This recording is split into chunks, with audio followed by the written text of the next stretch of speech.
Here we go.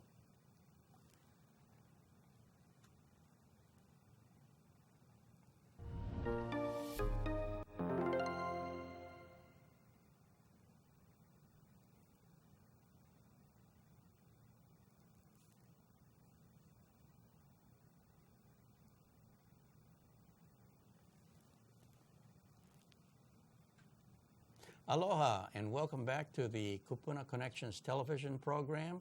I'm Cullen Hayashida with the St. Francis Healthcare System of Hawaii.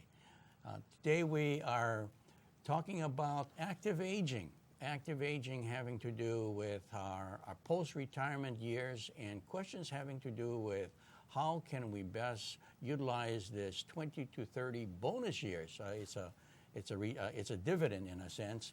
And how can we best use this productively, successfully, and in a healthy way? And with me, I have a special guest here, Mr. Elroy Chun. And Elroy, thank you very much for joining me today. Thank you. Elroy, share a little bit about who you are and what are you doing right now, just very briefly. I'm doing quite a few things that are basically voluntary. Okay. And my background is varied professionally. I was in communications, but most of my working life has been with the housing industry. The housing industry, okay. And the building industry in general. Okay. Let me start off, first of all, with a question. Sure. Let's go back to your early lives in terms of your early working career. What were you doing before? You mentioned the building industry, but were you always doing things in building? No, not really. Oddly enough, I was in other work, that was contrary to what I've spent most of my life in. Mm-hmm. One was of all things, mental health. Mental health, okay. Was one. The other one was some degree of social anthropological work in Okinawa a few years after the war. After the war. So this is like in the early 50s. In the early 1950s. Wow, okay. And then I drifted into mental health work. I became, in fact, an acting executive director of the Mental Health Association. And there I was, I think, influenced by the board, which had some of the leading lights in social work and education in Hawaii. Mm-hmm. I think people like Aquan? People like Aquan Makara? I knew him, but no, he wasn't one of them. Okay. It was like Judge Gerald, I can't recall names now. But those were the leading lights. In social work. One of the educators was Clorinda Lucas, who happened to be the grandmother of Nainoa Thompson, whose dad, Myron Pinky Thompson, was on the first cabinet for Governor John Burns. So through doing accidents, you might say. Right. And you've been doing many things along the way. Exactly. I see. And then by the time you were thinking about retirement, you were in the building industry, huh? Correct. And in what capacity was that?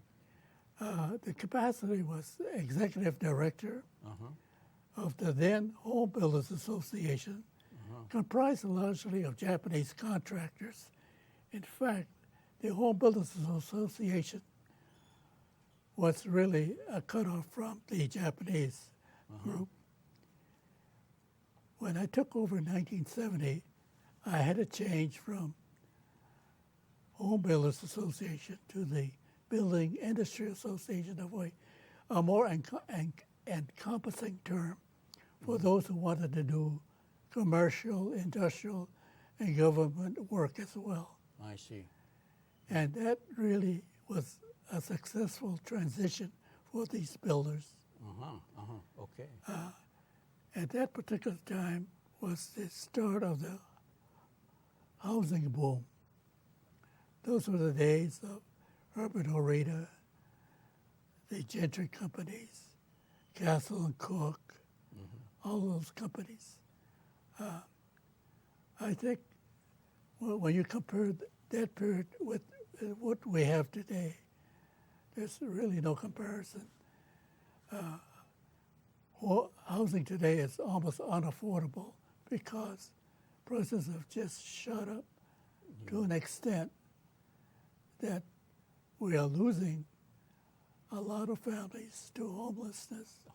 Yeah. And it's a sad plight. Yeah. While we're building $1-million condos Exactly. up in Kaka'ako, Exactly.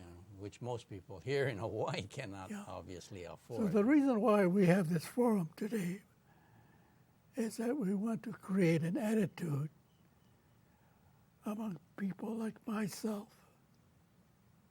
to think about the day when you're ready to retire or you're already in retirement.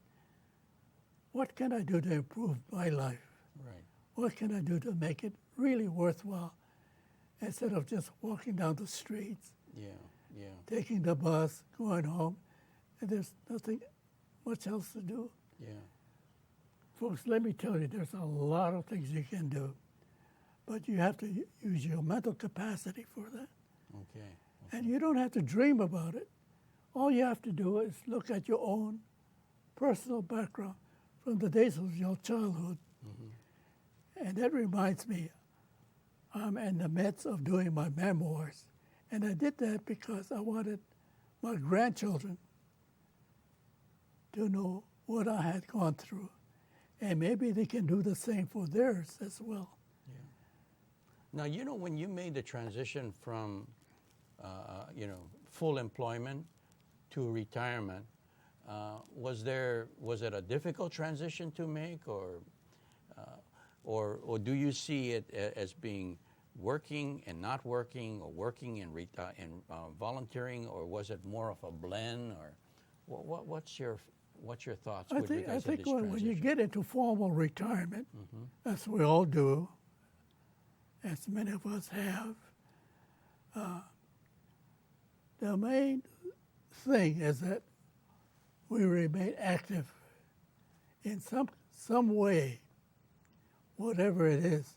And that's why I mentioned about the memoirs and all of that. It makes you think about your childhood and make you think about the kinds of things that you could do that relate to the past, but also have an impact on your future.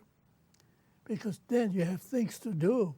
Yeah. For example, in my case, I would go back to where I was raised in a very poor neighborhood. Can you imagine back in the 30s, early 30s, in what they call Palama? It was just tenement housing then. You still have some of that there now, but the thing is, it was a transition area for a lot of the plantation families. And so the ethnic mix was such that we had to learn to live with each other. And that's where you start thinking, gosh, maybe there's something that I can do for for my children's generation. Yeah. Make them see what I went through, what they'll be going through. Of course, they have it easier now. Yeah. But I think you understand. What I'm saying is be as active as you can, Now, even if physically you can't.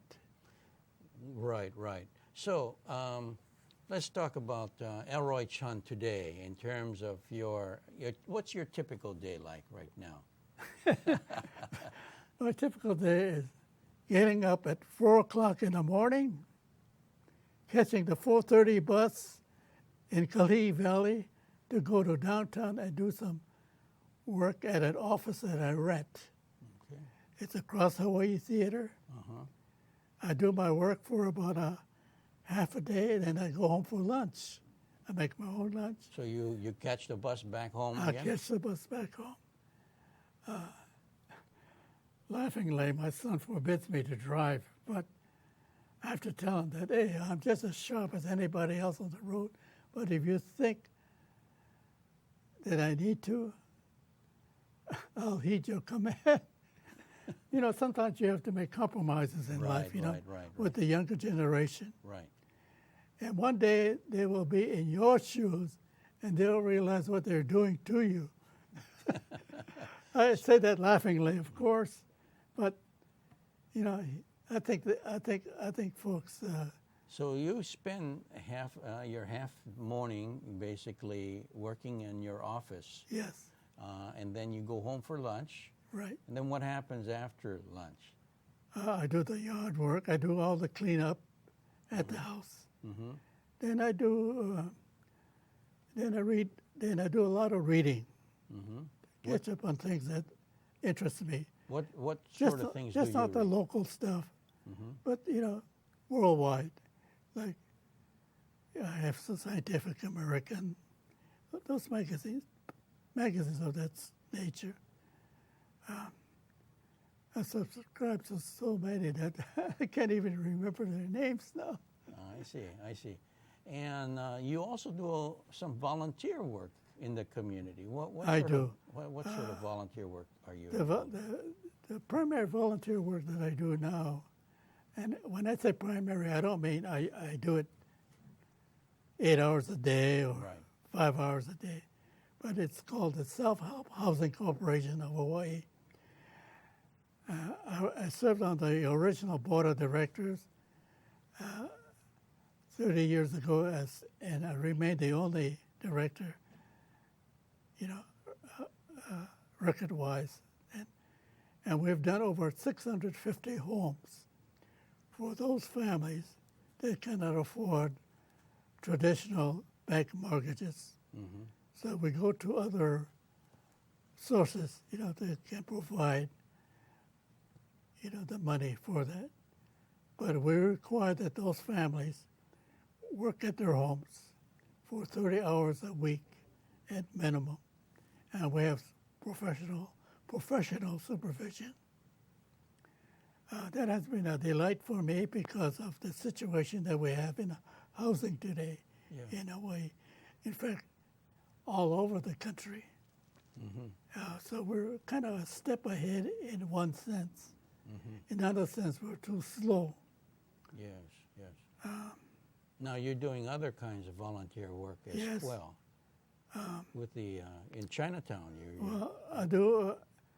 I'm involved with some of the Chinese societies, and mainly because I wanted to get to their background. A lot of the so-called new Chinese, the ones that came after my father's time, the Vietnamese, those from Singapore, and so forth. Mm-hmm. And I meet with them, and I do stories for them, and a paper called the Hawaii Chinese Weekly, not weekly, daily. And this gives me a chance to find out the differences between my father's generation and this new generation of residents in the Chinatown area. I see. Okay.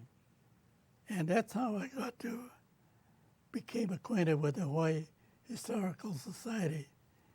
So and its executive director, Karen Motosui, has been doing a dandy job as a volunteer head of the organization. What is this organization? Well, Karen will be able to tell you a lot more about it. But the thing that I get from it is that it gives all the various ethnic groups in Hawaii a chance to toot their horn, so to speak, about their culture, about what they have done to embellish, you know, their life, and interest their youngsters, you know, about their own backgrounds. I see. And you go there to volunteer in what capacity? I just sit in and chew the fat with the members. You know, You think that's kind of laughing matter, but no, I learn a lot just talking to them, Yeah, yeah, and it gives me ideas too about what I could do more, yeah. in terms of my own future, Yes, yes. because I don't know how long I'll last in this world. Well, I'll act as if I'm going to be here almost forever. Now, so you've got a full day every day then. Oh, I do. I Pretty certainly much. do. Yeah. And I really relish that opportunity, to do something. Yes, yes, I think that's what everyone needs, yes. Even the non-Kupunas ought to be thinking too, when that day arrives for them, that they decide, how can I spend my time in a fruitful way? Right. So I get a chance to talk to a lot of them on the street as well. I see. Yeah, no, there, as I had mentioned to you earlier, we've got many, many people that are retiring that are oftentimes at a loss. They're depressed, they're lonely, they're bored, and they're not quite certain how best to use their lives, and they're not busy. And they don't seem to have purpose. So when we look at Elroy Chun today, someone that has you got a busy schedule, and you're giving so much of your time to other people, not for the purpose of becoming wealthier, but Exactly. it's Well, it's you this hit the other word, thing. correctly, a purpose. You have to have a purpose in life, no matter how old you are or how young you are. And always think of the people that come after you. Give them a chance to see you at work. And I think it'll be a good example. You don't touch yourself as an example, but just seeing you thrive is reason enough to want to do something.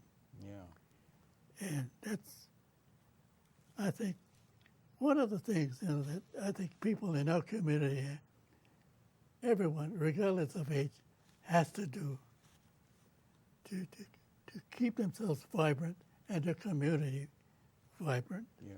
So, getting back to this concept of purpose, what is Elroy Chun's purpose, or what gets you up in the morning? What is it that drives you to keep? I don't know what drives me, though. What drives me probably is that I don't know what's going to happen today. But whatever I do, I have to do it with a smiling face. And don't think of negative stuff, just do what you think will be helpful to somebody. Yeah, yeah. In the meantime, you've kept yourself physically fit, right? Well, the reason why I'm physically fit, I think, I attribute it to walking, a lot of walking. A lot of walking. My son's refusal to let me drive and taking the bus. By the way, our bus system is probably the best, in the whole country. Is that right? And people don't realize that. And now that it's very economical. It is, yeah. I tell my high school classmates, a lot of them didn't realize how economic it is. And so today, I think everyone is starting to get their They're getting their bus pass? Yeah, their bus pass. Well, that's a good So deal. I think I've done some good in that regard. Yeah, yeah. No, it's having that the drive to remain active, to keep yourself physically fit, and I guess you are always engaged with other people, and keep yourself socially fit, and then you're also mentally always engaged. You need to be, and you have to be aware of the various institutions in your city, in your state. And if they need help, volunteer. If they could use you,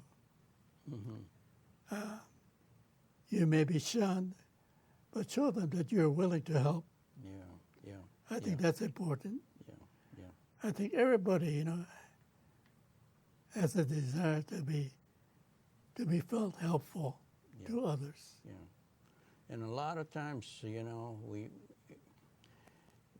we see older people or older adults feeling useless, and they really shouldn't have to feel. Yeah, they don't have to be. Yeah. No one should feel useless, really. Yeah. We all have a purpose in life, Right. and it is up to us as individuals to find out what it is, What it is, yeah. that we want to do. Yeah. Yeah. And I think families with a lot of relations, children, can do that, and among themselves, develop a very stronger tie among themselves to do better. Yeah. Now you've also been involved with your class, your high school class. Huh? Yeah, my high school classes. I don't know whether it's unique or not, but we happen to meet for lunch every other month. For how many years now? We've done that since the 1960s, so that's over 50 years. And now, a lot of, we've lost a lot of classmates, but some of the widows who are still around join us, which is great. And we appreciate that. I think it shows that, people want to remain in touch with each other. Remain in touch, yeah. And that's a purpose in life, too. Right. You got to get out of the house, get out of your pajamas. Exactly. Put on your makeup, comb your hair, and get out. Right. Exactly. Yeah. Exactly. Yeah, absolutely. So these are important recommendations for people of any age, for that matter. Any age. Yeah. Right. Yeah. But you also spend a lot of time writing, huh? I do. Of course, writing, communications has been Your my skill. my bread and butter, Yeah, originally. Right. But I still do, and that's why I read a lot. And I try to influence youngsters, to do that. My grandchildren are great readers, and they're very young, but I think it has helped them a great deal in school.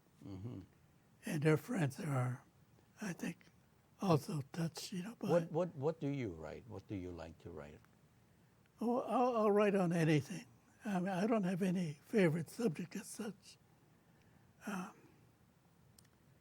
Because when you deal with people, you find out what their interests are, and you focus on those things. Just like I do that, with the immigrant, the what I call new immigrants. New immigrants, yeah. So you've written about them and their lifestyle and their livelihood. Yeah. And I learn a lot, Sure, myself. absolutely. Yeah. So I'm very fortunate in that regard. Yes.